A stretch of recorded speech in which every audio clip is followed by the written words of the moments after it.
Bonjour à tous, alors aujourd'hui je vous propose un exercice sur le cercle trigonométrique. Je t'invite donc à faire cet exercice et donc de mettre la vidéo en pause et lorsque tu auras terminé de faire cet exercice, de mettre la fonction play afin de pouvoir voir la correction avec les explications. Je suppose que tu as eu le temps de faire cet exercice, donc nous allons pouvoir corriger cela ensemble. On nous dit de tracer un cercle C, donc un cercle trigonométrique, donc C, donc là moi je l'ai déjà inséré, d'accord. Et ensuite on nous demande de placer un point M qui est associé à la valeur pi sur 6. Donc tu es d'accord avec moi que ton point M est ici. D'accord? Ensuite, on nous demande de placer ensuite les points M1, M2 et M3 associés aux valeurs 5 pi sur 6. Donc, à ton avis, il va être où le 5 pi sur 6? Ben regarde, là, ici, on a pi sur 6. Là, ici, on va avoir 2 pi sur 6. Ensuite, on va avoir 3 pi sur 6, 4 pi sur 6 et là 5 pi sur 6. Donc ça veut dire que notre point M1 est ici. Ensuite, le point M2, on nous dit que ça correspond à 9 pi sur 6. Donc bien sûr, 9 pi sur 6, tu es d'accord avec moi, tu peux simplifier.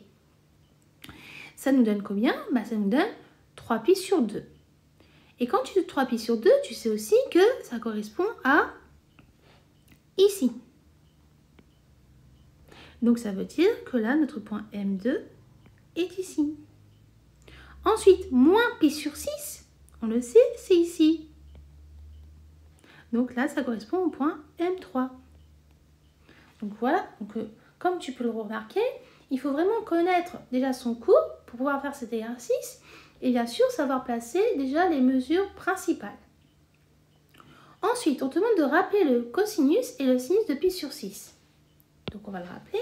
Je vais t'insérer une petite note. Alors, question 3, si je ne me trompe pas, oui c'est ça. Donc le cosinus de pi sur 6, c'est égal à racine carrée de 3 sur 2.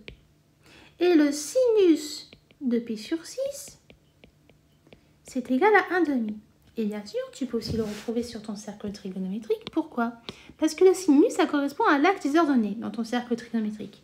Et quand tu regardes ici, on a bien 1/2 pour le sinus. Et ici, on a bien ici racine carrée de 3 sur 2 pour le cosinus de pi sur 6. D'accord? Ensuite, on nous demande d'en déduire les cosinus et les sinus de 5 pi sur 6, 9 pi sur 6 et moins pi sur 6. Donc, on va faire tout ça. Alors, cosinus de 5 pi sur 6. On sait que 5 pi sur 6, on l'a placé, ça correspond à notre M1. Donc, le cosinus de 5 pi sur 6, ça fait moins racine carrée de 3 sur 2, parce qu'il est là. D'accord? Donc, on a moins racine carrée de 3 sur 2. Par contre, le sinus de 5 pi sur 6, on le voit, je vais mettre une couleur, il est là. Donc, ça nous fait 1/2. D'accord? Ensuite, on a le cosinus de 9 pi sur 6. Et le sinus de 9 pi sur 6 aussi à déterminer. Alors, 9 pi sur 6, on a dit que ça correspondait à M2. Bah, comme tu peux le voir, le cosinus de 9 pi sur 6, c'est 0. Pourquoi? Parce que là, on est ici au niveau du cosinus. Et quand tu regardes au niveau du sinus, on a moins 1. Donc ça veut dire que la réponse est cosinus de 9 pi sur 6, c'est 0. Mince.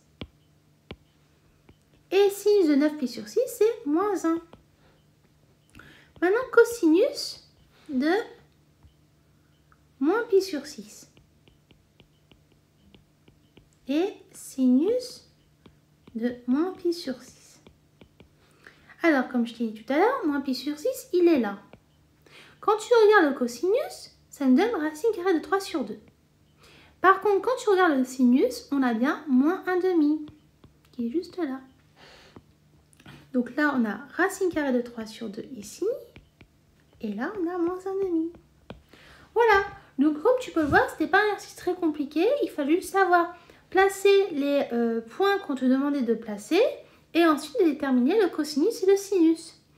Donc, si tu n'avais pas réussi à faire cet exercice, je t'invite déjà à revoir ton cours et ensuite de refaire cet exercice. Je te dis donc à bientôt et au revoir.